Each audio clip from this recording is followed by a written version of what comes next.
شاني. أنا القرآن رباني وعلى في الورى شاني. أنا القرآن أدبني. أنا القرآن نقاني. أنا القرآن أدبني. Le premier miracle, c'est qu'ils vont être dans un sommeil profond. Et comment Allah Ta'ala dit, nous avons assourdi leurs oreilles. Nous avons assourdi leurs oreilles. Pourquoi Allah Subhanahu wa Ta'ala parle de l'oreille spécifiquement? Et pourquoi Allah Ta'ala a assourdi leurs oreilles? Parce que tout simplement, l'oreille, il est sensible au son. C'est-à-dire n'importe quel bruit, son, l'oreille il est sensible. Donc, c'est-à-dire toutes les voix qui sont autour de l'entourage, ils peuvent rompre le sommeil. C'est-à-dire, la preuve, si vous voulez bien dormir, vous voulez toujours éviter qu'il y ait des parasites, c'est-à-dire au niveau du bruit. Parce que plus il y a le bruit, plus vous avez du mal à vous endormir. Donc Allah subhanahu wa ta'ala va mettre toutes les conditions optimales pour que ces gens-là dorment dans les meilleures des conditions. Et la première des choses, c'est qu'il va assourdir leurs oreilles. Parce que le seul, c'est-à-dire l'oreille, c'est le seul organe qui est en contact avec l'extérieur. C'est-à-dire surtout dans une caverne. Et quand on parle d'une caverne, vous voyez le lieu. Le lieu, c'est un lieu déjà énorme, c'est-à-dire dans une caverne, il y a le risque de bruit parce que tout simplement, vous êtes dans... il y a beaucoup de risques dans une caverne. Il y a parfois des animaux qui sont féroces, parfois il y a le vent, parfois il y a les rochers, etc. Donc tout cela fait qu'il va perturber ces gens-là dans leur sommeil. C'est pour ça qu'Allah subhanahu wa ta'ala va assourdir leurs oreilles. D'ailleurs, ce qui est paradoxalement, subhanallah, comme Allah azza wa jalla nous a bien constitué, c'est-à-dire le sens de l'écoute, c'est le seul sens qui est actif en permanence. C'est-à-dire, quand vous allez dormir, vous allez fermer les yeux. Mais quand vous allez, le seul, c'est-à-dire sens qui est actif en permanence, même durant le sommeil, et c'est bien entendu votre oreille. Parce que c'est l'oreille qui permet à l'être humain d'être en contact avec son environnement. Donc c'est pour ça, vous voyez comme les gens qui sont sourds, c'est plus compliqué pour eux d'interagir avec l'environnement que les gens qui sont aveugles. Parce que c'est pour ça Allah subhanahu wa ta'ala, quand il a parlé de la création de l'humain, il dit il a commencé, Allah subhanahu wa ta'ala, même dans le fœtus, dans l'embryologie humaine, la chose qui serait le premier organe, on peut dire les premières cellules embryonnaires qui vont constituer l'humain, c'est les cellules qui en lien avec l'oreille, parce que c'est l'oreille qui permet d'être en contact avec l'environnement. Donc c'est très important qu'Allah subhanahu wa ta'ala, c'est comme Allah azza wa jalla va désactiver ce système auditif.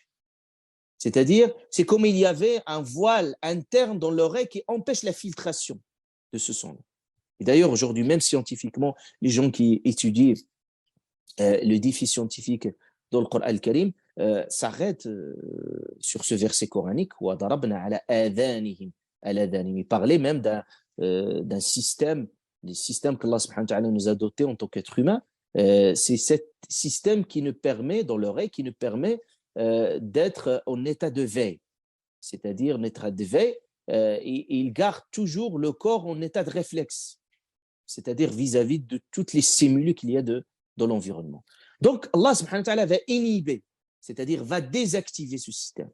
C'est-à-dire, et quand ce système-là, il est inhibé, il est désactivé, l'être humain rentre dans un sommeil profond. Parce que toutes les fonctions vitales, bien entendu, quand on est en sommeil profond, toutes ces fonctions vitales, la température corporelle, tous, ils sont en baisse. C'est-à-dire comme le cas, on donnait le cas de l'hibernation. Voilà. Allah subhanahu wa ta'ala a conçu notre système de façon très miraculeuse et harmonieuse pour qu'il nous permet vraiment de dormir tranquillement et paisiblement. C'est pour ça Allah subhanahu wa ta'ala, il a nommé la nuit, il la qualifie subatan. Subatan, sebt c'est le qata'. C'est pour ça qu'on appelle sebt, c'est le samedi, c'est-à-dire au sens que le Shabbat, c'est ça, sebt, c'est-à-dire qu'il y a une coupure. Et Allah subhanahu wa ta'ala parle de cette nuit, c'est vraiment ça. plus on est coupé de ce monde-là, plus qu'on est dans un environnement plus serein, plus ça nous permet de dormir plus tranquillement. Quand il y a des parasites, c'est un peu plus complexe. Donc, voyez le premier miracle. Allah subhanahu wa ta'ala dit ضربنا على آذانهم في الكهف سنين عددا. Donc, la première des choses, c'est le sommeil profond. Deuxième des choses, deuxième miracle, c'est qu'Allah subhanahu wa ta'ala va maintenir et protéger leur corps. Parce que finalement, ils sont en train de dormir. Le premier miracle qui va se réaliser pour maintenir et protéger leur corps à travers plusieurs miracles. Le premier miracle, Allah subhanahu wa ta'ala dit « Et tu les aurais cru éveillés alors qu'ils dorment. » Dans le verset 18, Allah subhanahu wa ta'ala dit « Et tu les aurais cru éveillés alors qu'ils dorment. » Imaginez-vous que vous voyez quelqu'un, vous avez la sensation de voir quelqu'un, voilà, vous voyez quelqu'un qui est éveillé alors qu'il dort. Et il dit Allah subhanahu wa ta'ala وَنُقَلِّبُهُمْ et nous les tournons sur le côté droit et sur le côté gauche. Voilà le deuxième miracle. C'est que il y a un changement permanent de côté. C'est-à-dire même qu'ils dormaient, mais ils ne dormaient pas sur une seule position. Allah subhanahu wa ta'ala les fait tourner. Ils changent de côté. Et nous le tournons sur le côté droit et sur le côté gauche. Pourquoi? Et là, le deuxième miracle, c'est que le contact permanent de la surface de peau, c'est-à-dire la surface de peau quand il est en contact permanent avec la terre, il cause un certain nombre, ce que les médecins appellent les ulcérations, c'est-à-dire qu'il y a un certain nombre des ulcérations qui sont liées à ce contact de la peau, le contact permanent de la peau avec la surface de la terre.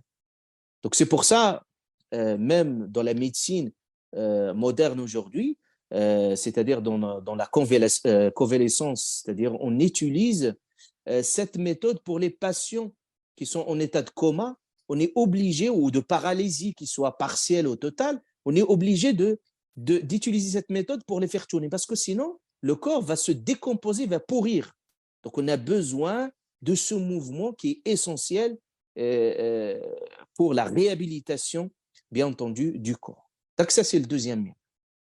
Vous voyez comment Allah, subhanahu wa ta'ala, même de façon miraculeuse, va aussi nous donner une indication. Allah, subhanahu wa ta'ala, il pourrait éventuellement, Allah Azza wa Jalla, être capable de toutes choses, les laisser comme ça, dans cet état-là, et puis en faire un miracle. Mais Allah subhanahu wa ta'ala nous dit aussi, même les lois naturelles de l'univers ne sont pas brisées pour autant. C'est-à-dire, même ils sont maintenus, on peut dire, en vie minimaliste. C'est comme ils sont dans une forme de coma, on puisse dire, mais c'est finalement, on n'a pas brisé les lois naturelles. C'est-à-dire, Allah subhanahu wa ta'ala les fait tourner, pour nous dire aussi l'importance également de ce mouvement du corps. Deuxième dimension, Allah subhanahu wa ta'ala dit وَتَرَى الشَّمْسَ إِذَا طَلَعَتْ تَزَّاوَرُ عَنْ كَهْفِهِمْ ذَاتَ الْيَمِينِ وَإِذَا غَرَبَتْ تَقْرِضُهُمْ ذَاتَ الشِّمَالِ وَهُمْ فِي فَجْوَةٍ مِّنْهُ ذَلِكَ مِنْ آيَاتِ اللَّهِ. Allah Azza wa Jalla nous parle également, il nous dit que leur corps, il dit, tu aurais vu le soleil quand il se lève s'écarter de leur caverne vers la droite et quand ils se couchent, passer à leur gauche.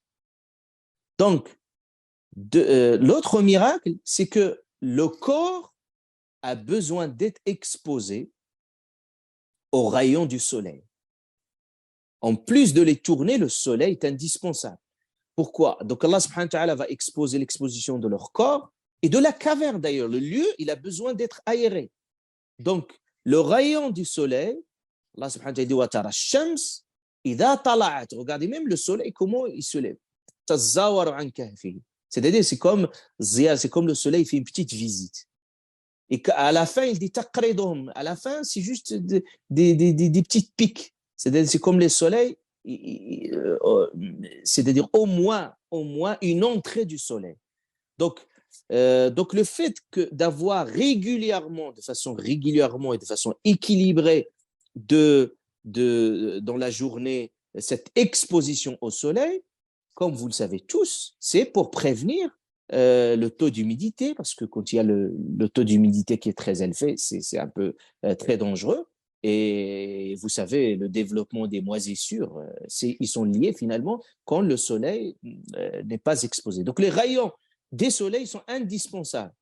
Donc pour prévenir, bien entendu, et surtout pour un corps qui ne bouge pas dans une telle caverne, et ça, ce qui a été démontré scientifiquement, vous savez, le soleil, il est important parce qu'il apporte également la vitamine D qui est essentielle pour la santé des os. Donc ça nous montre finalement le miracle d'Allah subhanahu wa ta'ala. Et vous voyez qu'Allah Azza wa Jalla dit Tazawaru an kafihim. Il donne même une métaphore, c'est comme le soleil prend un virage, et il se dévie légèrement. Pourquoi il dit Tazawaru an kafihim. Imaginez le soleil, il était brûlant, ça peut brûler leur corps. Mais Allah subhanahu wa ta'ala, c'est comme il y avait même le mouvement de soleil de façon très, très légère et très minutieux pour qu'ils ne brûlent pas leur corps. Et pour qu'ils ne manquent pas d'oxygène également. Quand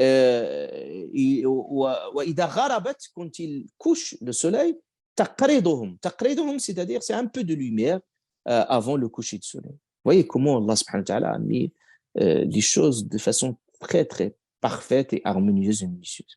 Deuxième aussi miracle dans cette sourate, il dit وَهُمْ فِي فَجْوَةٍ مِّنْهِ. Il dit Allah subhanahu wa ta'ala, tandis que eux-mêmes ils sont là dans une partie spacieuse de la caverne. C'est très étonnant. C'est-à-dire, regardez comment ils se sont situés. Donc Allah Azza wa Jalla, même le choix du lieu, le choix d'un lieu au milieu de la caverne. Et c'est un choix minutieux. Et l'existence de cette ouverture dans le toit de la caverne, c'est ce qui va permettre un niveau d'aération et c'est-à-dire une luminosité idéale pour ces gens-là.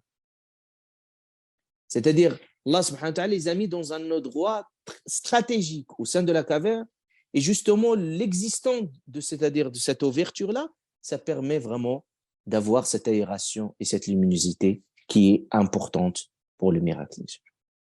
Et après, Allah subhanahu wa ta'ala, l'autre miracle, c'est qu'il va les protéger aussi, parce qu'éventuellement, il peut y avoir une agression externe, des gens qui peuvent les attaquer, qui peuvent venir. Et regardez, Allah subhanahu wa ta'ala, il va mettre quelque chose d'impressionnant. C'est quelque chose d'incroyable. Quand les gens les regardent, c'est-à-dire, si tu les regardes, il dit au prophète, si tu les regardes, imaginons, vous êtes dans la situation, vous allez les regarder, dit Allah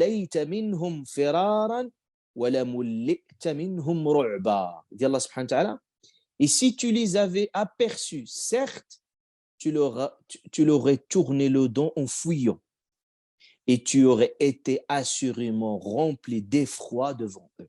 C'est-à-dire, c'était impossible de les voir, c'est-à-dire, Allah subhanahu wa ta'ala a rendu le regard effrayant. Quand vous allez les voir, vous allez fuir.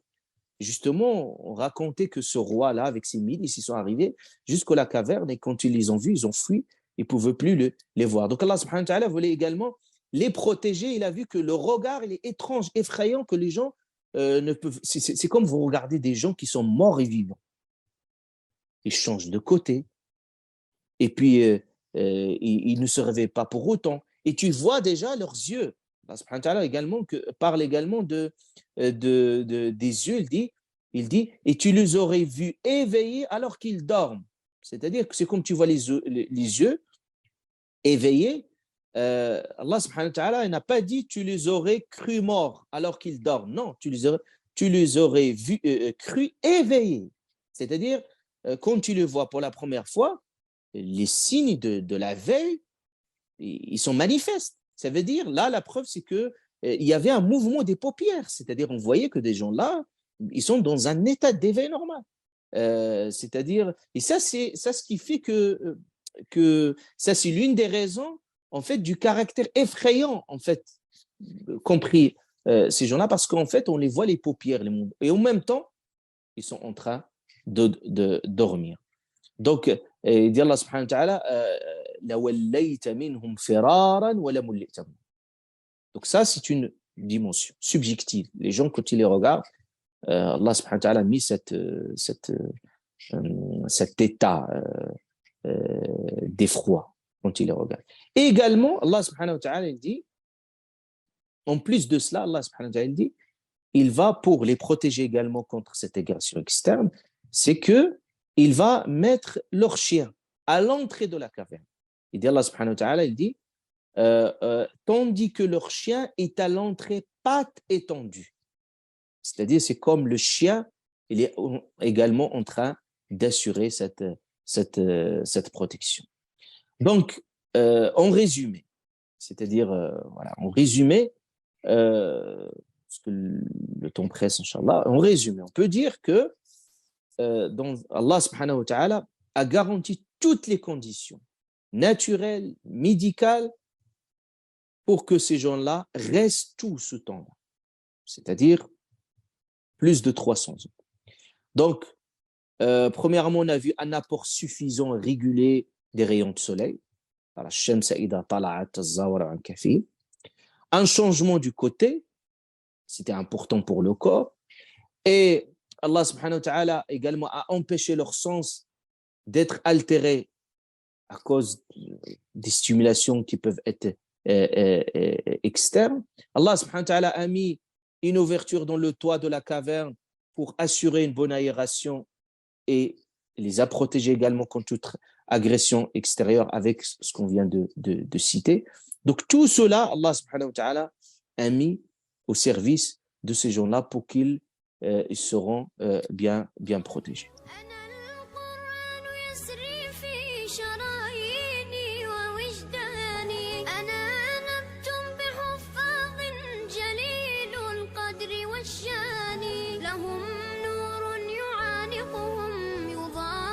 شمس أزماني